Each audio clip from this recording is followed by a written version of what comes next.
भूर्भुवः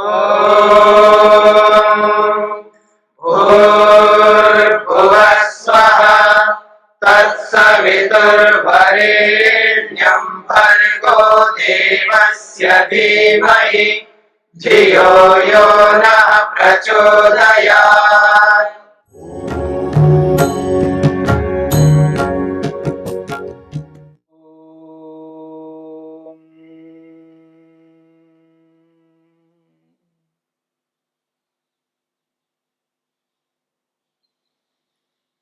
प्रभु दर्शन के ऐसे उपाय को समझने का प्रयत्न कर रहे हैं जिस उपाय को अपना करके प्रभु का शीघ्र दर्शन हो जाए। ऐसा उपाय है जिस उपाय को अपनाने से प्रभु का साक्षात्कार शीघ्रता से हो जाए। जिन उपायों को लेकर के महर्षि पतंजलि ने सामने रखा है, उन उपायों को अपनाने के उपरांत भी यदि कोई साधक, कोई योगाभ्यासी ये कहता है किम एतस्माद् एव आसन्नतमः समाधिर्भवति, क्या ये जो तीव्र संवेग से जिन उपायों को अपना करके हम चल रहे हैं इसी से समाधि की प्राप्ति शीघ्र होती है? किम एतस्माद् एव आसन्नतमः समाधिर्भवति अथ अस्य लाभे भवति अन्योपि कश्चित् उपायो न वा, अथवा इस समाधि को प्राप्त करने में और कोई उपाय है अथवा नहीं है? तो महर्षि पतंजलि कहते हैं हाँ, एक और उपाय है। उस उपाय के बाद में फिर नहीं कहना और कोई उपाय, बस अंतिम उपाय बताया जा रहा है। वो कहते हैं ईश्वर प्रणिधानाद् वा, ईश्वर प्रणिधान करने से प्रभु का साक्षात्कार अतिशीघ्र होता है और इससे बढ़कर और कोई उपाय नहीं है इस दुनिया में। यही अंतिम उपाय है जिससे शीघ्र प्रभु का साक्षात्कार दर्शन हो जाता है। और ईश्वर प्रणिधान को ईश्वर प्रणिधान क्यों कहते हैं? ईश्वर शब्द तो स्पष्ट है, परमात्मा को संकेत कर रहा है, परंतु ये जो प्रणिधान शब्द है, इस प्रणिधान शब्द का अर्थ समझने का प्रयत्न हम कर रहे हैं। संसार में प्रणिधान को समर्पण कहते हैं, और जो समर्पण है उस समर्पण को समझने का प्रयत्न करना है। समर्पण होता क्या है? ये जो समर्पण कहा जाता है, समर्पण होता क्या है, इस बात को समझने का प्रयत्न करना। जब माता पिता ये कहते हैं अपने बच्चे को, देखो समर्पण कर दो, समर्पित हो जाओ। जब गुरु शिष्य को कहता है कि समर्पित हो जाओ, एक धनवान एक निर्धन को कहता है समर्पित हो जाओ, एक कोच, एक सिखाने वाला किसी खिलाड़ी को कहता है समर्पित हो जाओ, ऐसे ही अन्य अन्य क्षेत्रों में, भिन्न भिन्न क्षेत्रों में ये कहा जाता है समर्पित हो जाओ, समर्पण कर दो। इसका क्या अभिप्राय होता है? क्यों माता पिता अपने बच्चों को कहते हैं समर्पित हो जाओ, समर्पण कर दो? इसका अभिप्राय क्या होता है? इसका मतलब क्या है कि समर्पण किसे कहते हैं? जैसा हम कहते हैं वैसा चलो।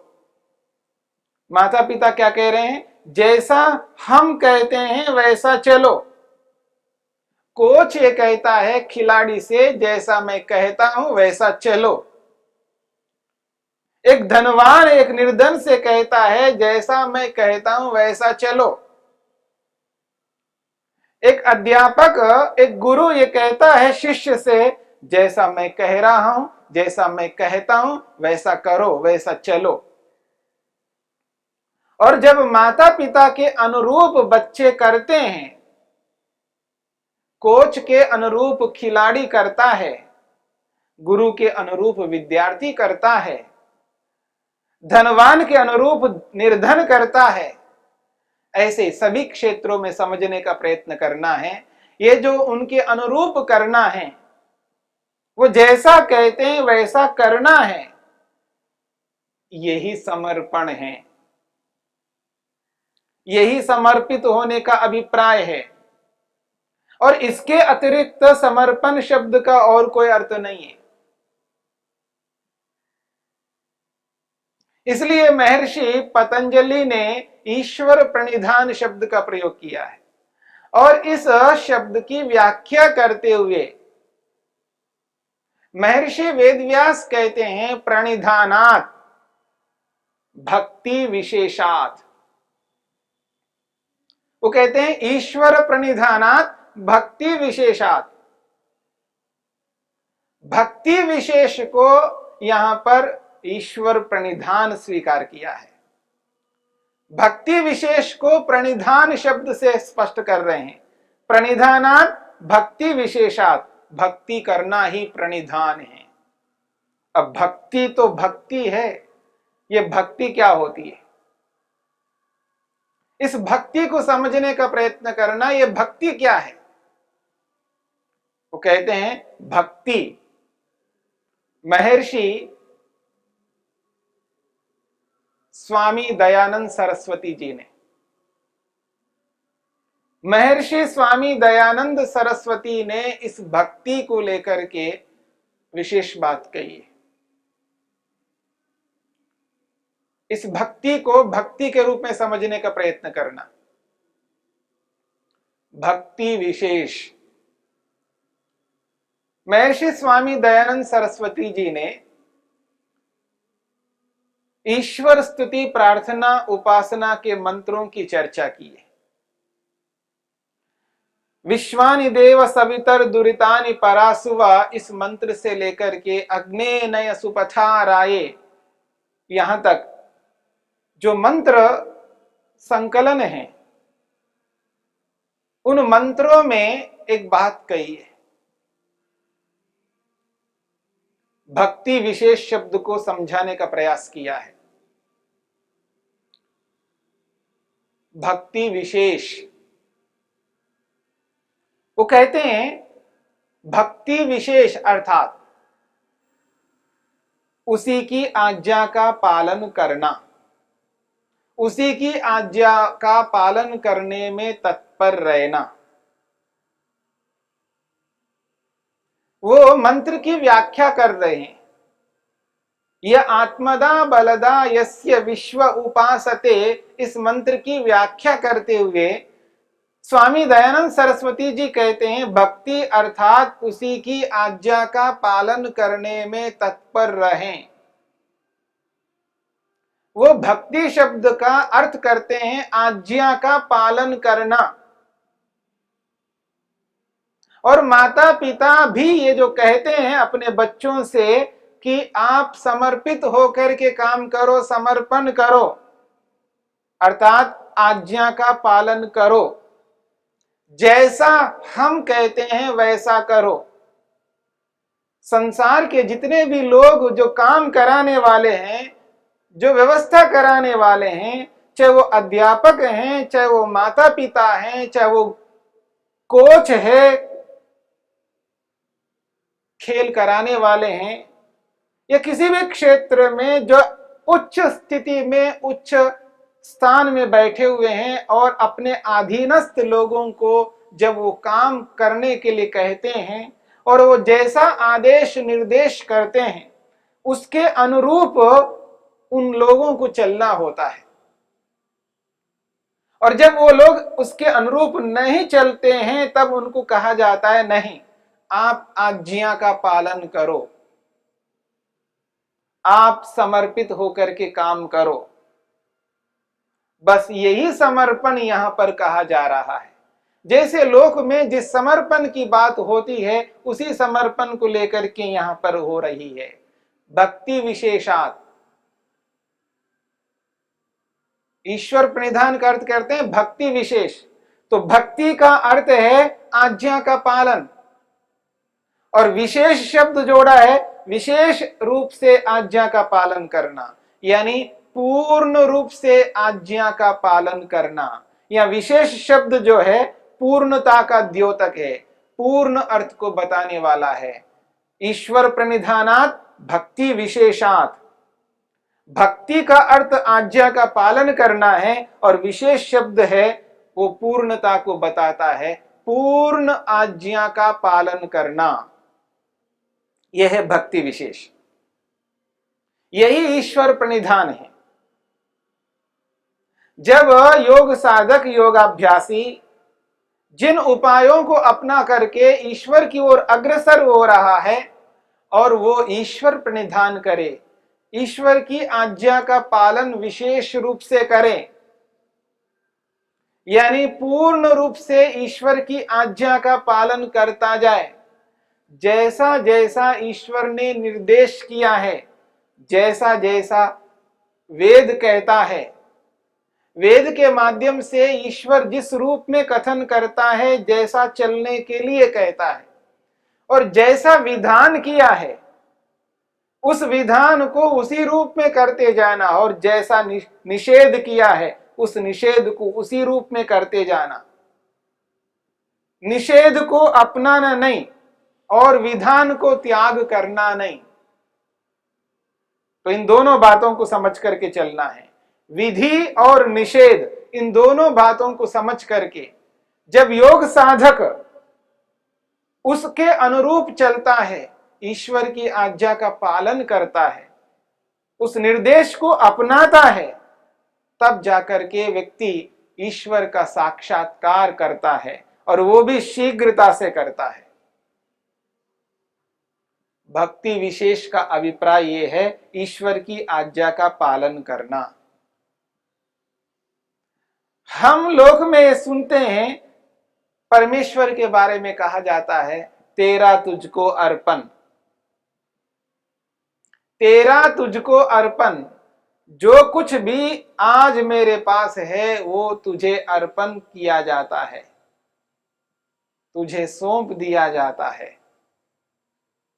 ये जो अर्पण है यही समर्पण है, और ये जो समर्पण है यही ईश्वर प्रणिधान है, और यही ईश्वर प्रणिधान भक्ति है। यही ईश्वर प्रणिधान भक्ति विशेष है। और इस भक्ति विशेष को, यानी पूर्ण रूप से भक्ति करना, यानी पूर्ण रूप से ईश्वर की आज्ञा का पालन करना, यही ईश्वर प्रणिधान कहलाता है। अब यहां पर इस बात को समझने का प्रयत्न करना है, जो लोक में यह कहा जाता है कि तेरा तुझको अर्पण, यहां पर जो वाणी से कहा जा रहा है, इस वाणी से कहे जाने वाले उन वाक्यों को उसी रूप में यदि व्यवहार में उतारा जाता है, तब निश्चित रूप से हम ईश्वर की ओर अग्रसर होंगे। यदि वह केवल कथन मात्र होता है तो हम वास्तव में ईश्वर प्रणिधान नहीं कर रहे। जैसे लोक में किसी व्यक्ति के प्रति कहा जाता है, ये मकान किसका है, तो कहता है ये तो आपका ही है। ये केवल कथन मात्र कर रहा है, उसके मन में ऐसा नहीं है कि वो समर्पित कर रहा है। ये तो सामने वाले व्यक्ति को खुश करने के लिए ऊपर ऊपर से कहता है ये तो आपका ही है। ये बेटा किसका है, वो कहता है ये आपका ही है। ये गाड़ी किसकी है, ये तो आपकी ही है। ये जो कथन व्यक्ति करता है ये ऐसा ही कथन करता है, ऊपर ऊपर से केवल वाणी मात्र बोल रहा है, अंदर से उसकी ऐसी भावना नहीं है कि वो उसके प्रति समर्पित करता है। और ठीक इसी प्रकार से लोग कहा करते हैं सब कुछ भगवान का है, ये तो भगवान का ही है। भगवान को जो समर्पित करते हैं वो ऐसा समर्पण नहीं करते हैं, केवल कथन मात्र करते हैं। ये जो कथन है, इस कथन से लाभ होने वाला नहीं है। कितना ही कथन करते जाओ, सब भगवान का है, पर आदमी मानता नहीं। अंदर से ये मानता है सब कुछ मेरा है। देखिए व्यक्ति का जो व्यवहार है वो व्यवहार किस प्रकार से है। एक ओर से बोल रहा है सब कुछ भगवान का है, और दूसरी ओर से अंदर से उसकी जो भावना है वो ये है कि सब कुछ मेरा है। परंतु ईश्वर प्रणिधान में ऐसा कभी नहीं हो सकता। ईश्वर प्रणिधान करने वाला जब ईश्वर प्रणिधान करता है तो वो यही मानता है सब कुछ भगवान का है। और जो लोक में जब व्यक्ति कहता है सब कुछ भगवान का है पर वो मानता नहीं है, अब इसका परीक्षण किस प्रकार से हो? एक योगाभ्यासी, एक भक्त जो ईश्वर को पाना चाहता है वो ये कहता है सब कुछ भगवान का है, और जो योगाभ्यास नहीं करता वो कहता है सब कुछ भगवान का है। दोनों कहते सब भगवान का है, परंतु दोनों में बहुत अंतर है। जो भक्त यानी साधक, योगाभ्यास करने वाला सब कुछ भगवान का जो स्वीकार करता है, वो स्वीकार करके उसकी आज्ञा के अनुरूप उन साधनों का प्रयोग करता है। और जो लोक में जब वो कहता है सब कुछ भगवान का है लेकिन वो उन साधनों का प्रयोग ईश्वर के अनुरूप प्रयोग नहीं करता है। कोई वस्तु दूसरे का हो और व्यक्ति बुद्धिमान हो, वो यही करता है, उसको संभाल करके उसका प्रयोग करता है। यदि कोई बुद्धिमान है, व्यवहारिक है, मेरी बात को समझने का प्रयत्न करना, यदि वो व्यक्ति व्यवहारिक है, बुद्धिमान है और दूसरे की गाड़ी ले ले और उसको संभाल करके चलाता है, अपनी गाड़ी से अधिक उसको संभालता है, क्योंकि उसके मन में बात रहती है गाड़ी मेरी नहीं है, ये सामने वाले व्यक्ति की है, पड़ोसी की है। पड़ोसी की गाड़ी को ले रहा है, अपनी गाड़ी खराब हो गई है किसी कारण से, अपनी गाड़ी इसलिए नहीं ले जा रहा है क्योंकि उसकी गाड़ी खराब है, उसको जाना अनिवार्य है, तो सामने वाले व्यक्ति के पड़ोसी की गाड़ी को ले रहा है और पड़ोसी की गाड़ी लेकर के उसका प्रयोग कर रहा है, और उसका प्रयोग करता हुआ उस गाड़ी को अपना नहीं मान रहा है और संभल करके उसका प्रयोग करता है, क्योंकि गाड़ी मेरी नहीं है। जब गाड़ी मेरी नहीं होती है और मैं व्यवहारिक हूं, बुद्धिमान हूं, तो उस गाड़ी को संभाल करके ले जाता हूं, उस गाड़ी को सुरक्षित करता हूं, उस गाड़ी में किसी प्रकार की कमी होने नहीं देता हूं। ये जो स्थिति है, ये स्थिति ईश्वर प्रणिधान करने वाले की भी होती है। जो सब कुछ भगवान का मानता है वो उन चीजों का प्रयोग वैसा ही करता है जैसे कोई व्यक्ति पड़ोसी की गाड़ी का प्रयोग करता है।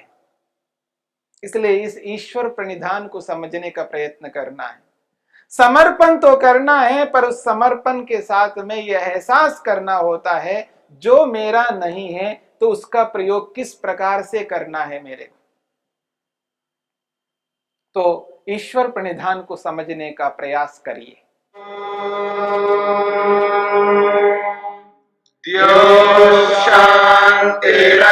शांतिरंतरिक्षं शांति पृथिवी शांतिरापः शांतिरोषधयः